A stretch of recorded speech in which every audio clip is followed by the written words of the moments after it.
মাঘের হাড় কাঁপানো শীতে বিপর্যস্ত চুয়াডাঙ্গার জনজীবন, বাড়তি দুর্ভোগে ছিন্নমূল মানুষেরা। তীব্র শীতে কমেছে খেটে খাওয়া মানুষের কাজের সংখ্যা। আরও জানাতে চুয়াডাঙ্গা থেকে যুক্ত হয়েছেন অনিক চক্রবর্তী। অনিক, আজকে চুয়াডাঙ্গার তাপমাত্রা কত, কুয়াশার ঘনত্ব কেমন, এবং একই সাথে জানতে চাই খেটে খাওয়া মানুষের কি অবস্থা?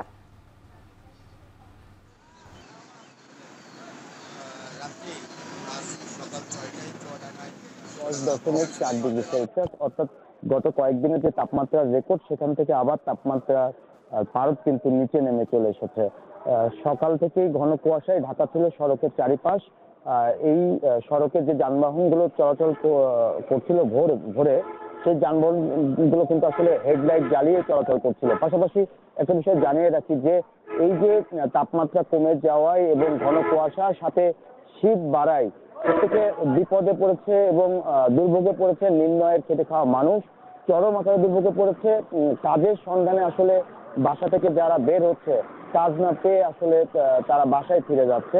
আমি এখন আছি বড় বাজারে। এখানে কিন্তু আসলে শ্রমিকরা আসলে ভোর থেকেই কাজের সন্ধানে বের হয়।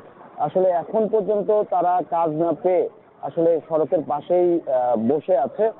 আমার সাথে বেশ কয়েকজন শ্রমিকের কথা হয়েছিল। তারা বলছে যে এই শীত বাড়ায়, তাপমাত্রা কমে যাওয়ায় এবং ঘন কুয়াশার কারণে তারা কাজ পাচ্ছে না, বিধায় তাদের যে শ্রমের যে এবং আয়ে বড় একটা আসলে ভাটা পড়েছে।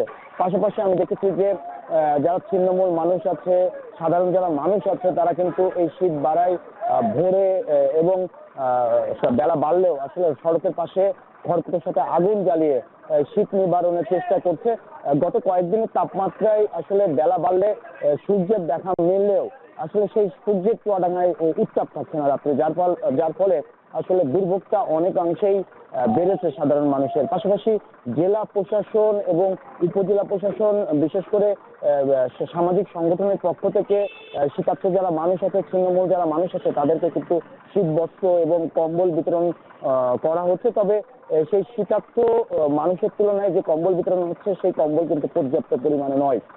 পাশাপাশি একটা বিষয় জানিয়ে রাখি যে হাসপাতাল, স্বাস্থ্য কমপ্লেক্স এবং প্রাইভেট ক্লিনিক গুলোতেও কিন্তু আসলে শীতজনিত রোগীর সংখ্যা প্রতিনিয়তই আসলে বাড়ছে।